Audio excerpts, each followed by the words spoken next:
이 프로그램은 고발뉴스 정기구독 후원으로 제작되었습니다.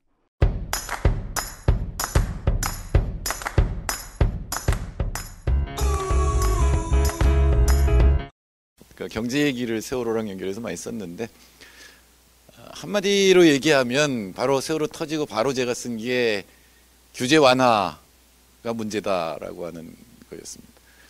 세월호가 일어났는데 결국은 세월호의 문제를 국민들이 국가란 무엇이냐를 묻고 뭔가 대책을 요구하는데, 그거에 대해서 국가 대개조라는 이름으로 다시 규제 완화를 갖다가 대책이라고 내건 거죠.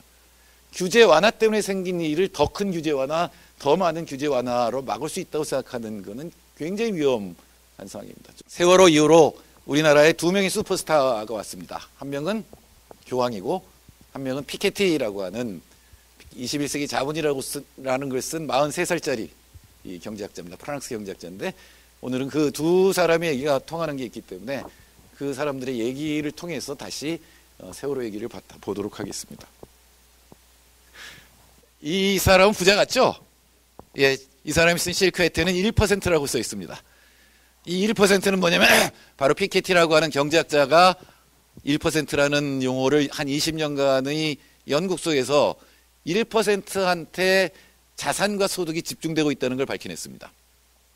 자산 전체가, 우리나라 자산 전체가 100이라면 상위 10%는 얼마나 갖고 있을까요? 우리나라는 지금 통계를 정확하게 집어낼 수 없습니다. 세금 자료가 없어서.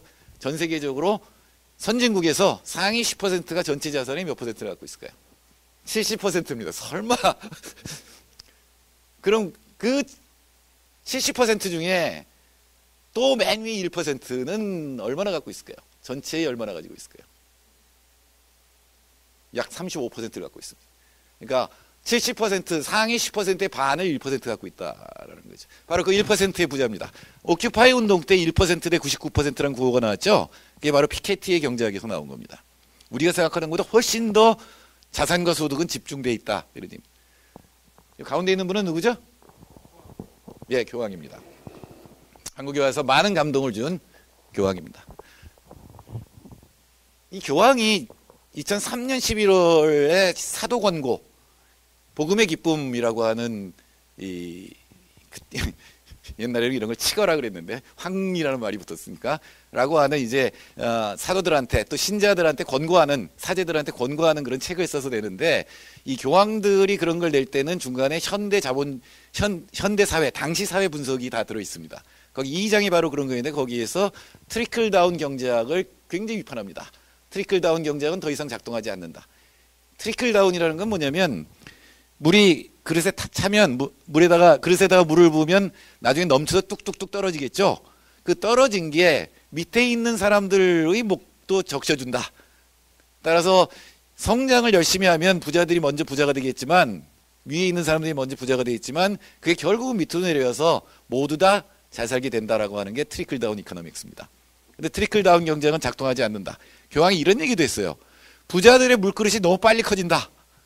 물 들어가는 속도보다 그릇 커지는 속도가 더 커요. 더 빨라요. 그러면은 절대로 밖으로 안 내려오겠죠. 라고 얘기하니까 난리가 났겠죠. 경제학자들이나 보수 신문들, 이코노미스트라든가 파이낸셜 타임스 같은 데서 일제히 공격을 합니다. 바로 그 얘기입니다. 어떤 마크시스트, 어떤 리버럴리스트, 미국에서는 리버럴이라고 하는 게 진보라는 뜻입니다. 원래는 자유주의라는 뜻이지만, 예컨대 크루그만이나 스티글리츠 같은 사람들을 리버럴이라고 부릅니다. 당신한테 그런 생각을 심어줬지? 그러니까 교황이 뒤에 있는 사람을 가르칩니다. 누구죠? 예, 예수입니다. 여기 나온 거는 교황이 한 얘기들이죠. 우리나라 광화문 15식 때 강론할 때 나온 얘기입니다. 현재 사회구조에 대한 정의는 규제 없는 자본주의는 곧 새로운 독재라는 얘기를 했습니다. 이것도 이제 문제가 된 발언이죠. 규제가 없는 자본주의라고 하는 거는 새로운 독재를 만들어낸다. 그 새로운 독재는 바로 뭐냐면 착취를 넘어선 배제라는 얘기를 합니다. 착취라는 건 뭐예요? 일단 고용이 되는 거죠. 고용이 돼서 내가 받을 임금을 제대로 못 받는다. 좋은 조건에서 일하지 못한다, 이런 뜻인데, 아예 고용을 안 해버린다. 배제시켜버린다라고 하는 겁니다. 그래서 새로운 독재하고 어울리는 말은 바로 사회적 배제입니다. 그리고 반기문 총장을 만나서 훨씬 더 어떻게 해야지 그럼 이익을 벗어날 수 있는지를 갖다가 훨씬 더 구체적으로 얘기하는데, 경제적 수익을 국가가 합법적으로 재분배하고, 이건 재분배 정책입니다. 그리고 시민사회와 사적 부문이 불가결하게 협동해서 새로운 공동체를 만들어내야 된다는 거죠. 이러한 사회적 배제, 새로운 독재에 대해서 아무 일도 하지 않는 사람은 착취나 노예 그리고 다른 사회적 질병에 대해서 공모하는 것이다. 아무 말 안 하는 사람은 공모라는 거예요. 그러므로 나가 싸우라는 거죠. 특히 사제는 길에 나서야 된다라는 얘기를 했습니다. 피케티가 제일 걱정하는 건 민주주의입니다. 이미 그런 상황이 일어나고 있죠. 미국의 정치라고 하는 거는 돈 있는 사람들이 로비를 해서 자기들 원하는 대로 모든 입법을 하는 사회입니다. 한국은 다른가요? 바로 그런 사회가 되면 민주주의가 위협받는 거죠. 만일에 재산이 그렇게 차이가 나지 않는다면 그런 로비가 통하지 않겠죠. 따라서 이건 민주주의 문제라고 하는 게 피케티의 얘기입니다. 피케티는 현재 자본주의를 세습 자본주의라고 부릅니다. 과거에 봉건 시대는 확실하게 세습이었죠. 양반의 자식은 양반이고 위 아버지 거 받아가지고 계속 대대로 귀족에서 벗어난 게 자본주의입니다. 자본주의 해방역이라는 건 그거죠. 이중의 해방이라고 막스가 부른 해방이 돼서 이제 자본주의는 능력에 따라서 자기가 노력하면 사회적 상승이 가능했던 사회에 맞습니다. 근데 지금은 점점 더 그게 어려워지고 있다라고 하는 거죠. 그래서 이제는 사람들이 많은 부분이 특히 미국에서는 자기 사회가 메리토크라시다.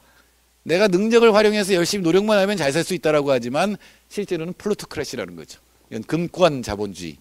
돈이 모든 것을 결정하는. 쉽게 얘기해서 은숟가락을 물고 태어난 애를 이길 방법은 없다. 이렇게 되고 있다는 겁니다. 이 상황에서 최경환 부총리가 인사청문회 때는 참 신통한 얘기를 많이 했어요. 자기가 정책 기조를 바꾸겠다. 지도에도 없는 길을 가겠다 그러면서 한 얘기가 바로 소득주도 성장이었습니다. 제가 주장하는 소득주도 성장이었습니다. 즉 임금이 올라야 된다. 이런 얘기까지 했어요. 우리나라의 노동자 1,800만 중에 600만이 비정규직인데 비정규직의 임금이 정규직의 반밖에 안 된다. 이들의 소득이 늘지 않고는 우리나라가 경제 성장할 방법이 없다.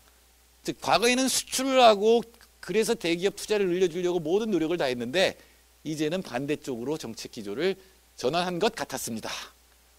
근데 실제로는 부동산 가격을 올리는데 모든 노력을 다 기울였죠.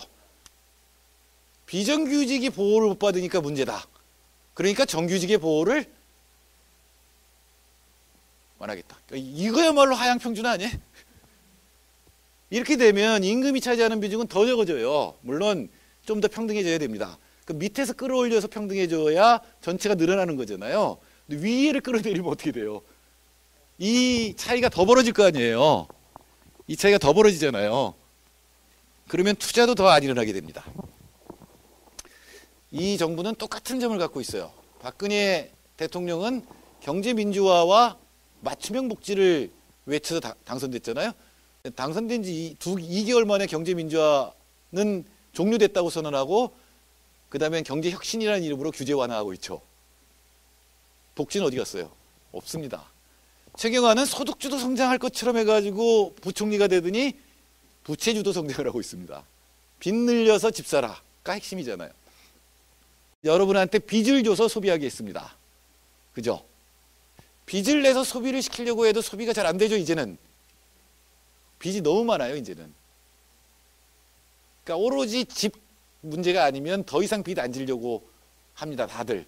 어떻게든 조금씩 빚을 줄여보려고 하죠. 저도 노력하고 있으니까 모든 사람이 다 그렇게 할 겁니다. 근데 잘 안 돼요.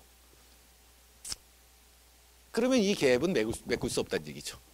이 갭을 메꿀 수 없으면 수출도 안 되고 국내에서도 못 팔면 기업 입장에서는 투자를 할 리가 없죠. 아니, 팔려야 투자를 해가지고 다시 공장을 짓건 말건 하죠. 해운 산업이 굉장히 수익성이 떨어집니다. 특히 고속철도와 저가 항공이 생긴 다음부터 얘들이 산업이 안 돼요. 그러니까 로비를 해서 규제를 완화해서 수익성을 높이는 방법을 생각하다가 마지막에 선택한 게 뭐냐면 아이들 수학여행을 크루즈로 보내는 겁니다. 이게 왜 옛날에 대통령이나 이혜리사가 오면 우리는 강제 동원돼서 길가에 쭉 나갔죠. 그거나 비슷한 거예요, 지금. 해운 산업을 살리기 위해서 동원된 거예요, 말하자면은. 조금 싸다는 이유로. 그런데 제8차 투자 활성화 대책에서 정말 놀라운 얘기를 합니다. 박근혜 대통령이. 그게 신문의 타이틀로 뽑혔어요. 크루즈 산업을 규제 완화를 하면 몇백 명이 더 고용이 되고 몇 억을 더 이윤을 낼 수 있다는 얘기를 합니다. 자기가 대통령인 나라에서 무슨 일이 벌어지는지 진짜 모르는 거예요. 진짜 모르는 거예요. 심각한 겁니다. 사실 지금처럼 규제 완화하고 특히 의료 민영화 이런 것들 하게 되면 정말로 생명이 위험해집니다. 사람들이 참여하는 민주주의, 아까 피케티 얘기를 하면서도 제가 피케티가 강조했습니다마는 부가 이렇게 집중이 되면 민주주의가 될 수가 없습니다. 그래서 민주주의에 입각한 경제정책의 수립이라든가 그리고 좀 더 평등한 경제를 만들고 교육을 그렇게 바꾸면 제가 확실하게 얘기합니다만 그러면 효율성도 높아집니다. 평등이 다양성을 낳고 다양성이 효율성도 낳고 그게 훨씬 더 부드럽고 따뜻한 사회를 만들 수 있습니다. 그래서 우리 모두가 우애의 공동체를 만들 수 있을 때 훨씬 나은 사회가 될 것이다. 그렇게 만들 수 있다라고 하는 게 오늘의 결론입니다. 감사합니다.